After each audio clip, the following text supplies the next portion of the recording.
Сәлеметсіздер ме? Бүгін мен сіздермен доллар гүлінің күтімі туралы айтып өтпекшімін.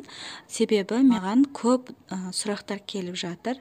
Менде доллар гүліні туралы түсірілген видеолар өте көп. Доллар гүлінің күтімі, доллар гүлінің картошкасы шірісе не істейміз, қалай көбейтеміз, қандай топыраққа отырғызамыз, топырақ қалай дайындаймыз деген сұрақтардың барлығына жеке-жеке видео түсіріп салғанмын. Оны менің плейлистімнан, доллар гүлінің күтімі деген плейлисттан көре аласыздар. Қалай емдеу керек, қандай зиянкестерден құтылу керек, қандай тыңайтқыштар қолдану керек, сол туралы барлығы бар. Бірақ сонда да толассыз сұрақтар келіп жатыр. Соған жалпылама мен жауап беріп өткім келіп отыр. Міне, доллар гүлінің бірінші, доллар гүлінің көп келетін қалай көбейтеміз. Доллар гүлін жапырағы арқылы көбейтуге болады, және сабағы арқылы көбейтуге болады, және мына тамырынан картошкаларын бөлу арқылы көбейтуге болады. 3 жолмен көбейтіледі.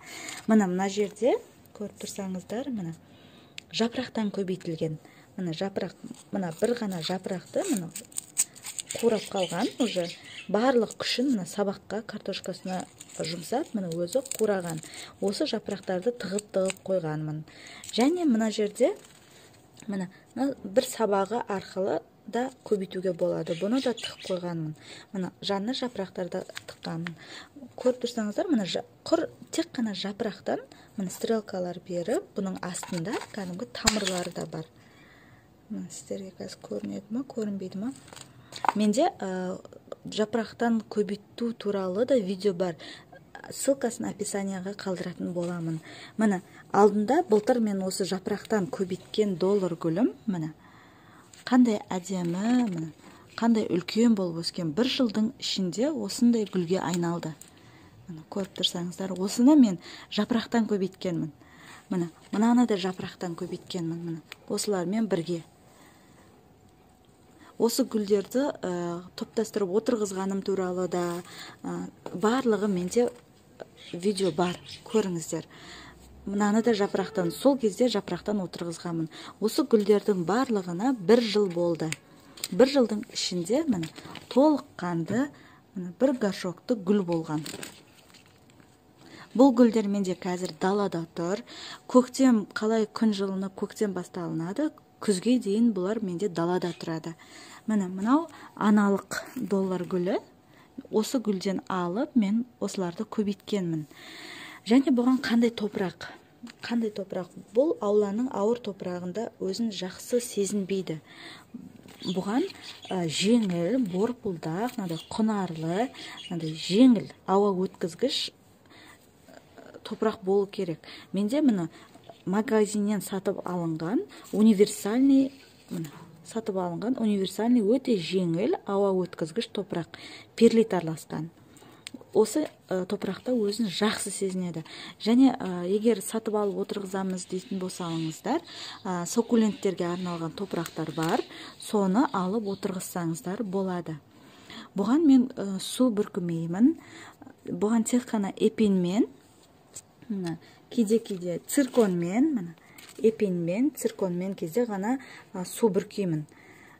Бұлайша су бүркудің қажеті жоқ. Бұл гүл суды көп жақсы көре бермейді. Жаздың күні аптасына 1 рет қана құйсаңыздар жетеді. Себебі суды көп құятын болсаңыздар, бұның картошкасы шіріп кетеді. Менде картошкасы шірісе не істейміз деген видео бар. Ссылкасын описанияға қалдыратын боламын. Және плейлисттан көрсеңіздер болады. Шірген картошканы емдеп жазамыз деген видео бар. Сонда көрсеңіздер болады. Ол су көп құйғаннан шіріп кетеді. Және жаздың күні аптасына 1 рет, қыстың күні 2 апта, 3 аптада 1 рет құйсаңыздар жеткілікті. Көп құюдың қажеті жоқ. Егер күмәнданып тұрсаңыздар, су құяйын ба, құймайын ба деп, онда 1-2 күн құймай қоя тұрған дұрыс деп мен өзім солай есептеймін. Топырағы туралы айтылды, және қандай тыңайтқыштар құясыз деген сұрақ көп келеді маған. Мен жақында осыны қолдана бастадым, өте ұнады маған. Агриколаның суккуленттерге арналған топырағы. Бұл суккулент сортына жатады. кактустардың сортына. Сол себепті мен осы тыңайтқышты қолданып жүрмін. Және міне жақында Fertica Lux. Бұл да өте жақсы тыңайтқыш екен. Осыны да қолданып жүрмін. Мысалы, 10 күнде бір рет тыңайтқыш құямын. Айына 3 рет. Сол кезде, мысалы, мына бірінші несінде мынаны құйсам, екіншісінде мынаны, үшіншісінде мынаны. Скорая помощь деп аталынады. Бұл тек қана витаминдер ғана емес, бұл емдейді гүлдерді. Көріп тұрсаңыздар, алдында да тыңайтқыштар дегенде көрсеткенмін. Сұйық түрі өте жақсы удобрение екен. Менде тағы да удобрениялардың түрлері көп, мен көп нәрсе қолданамын. Бірақ мен осы доллар гүліне, замиокулькасқа тек осыларды қолданамын. Тағы да айтып өтетін мәселе, келесі жылы, бір жылдың ішінде мынандай үлкен горшокты гүлге айналады деп ойлаймын. Сұрақтарыңыз болса, комментарияға қалдырыңыздар. Және каналға тіркелуді ұмытпаңыздар.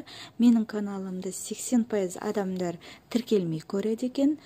Сол себепті төмендегі подписаться деген қызыл мәзірді басып, қоңыраушаны басып қойсаңыздар, менің шығарған видеоларымды алғашқылардың бірі болып көресіздер.